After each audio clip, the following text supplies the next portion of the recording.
আমরা এখন বো ফলসের দিকে যাচ্ছি। বো ফলস দেখে এসে তারপর আমরা ডিনার করব। অন দ্য ওয়ে টু বো ফলস।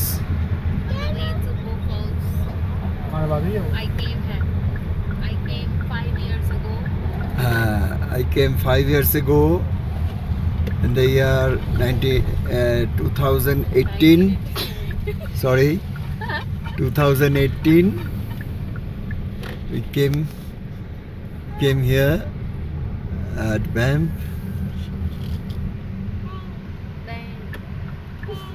তখন অগ্নি তখন অনেক ছোট ছিল, সেই জন্য বো ফলসে যাওয়া হয়নি।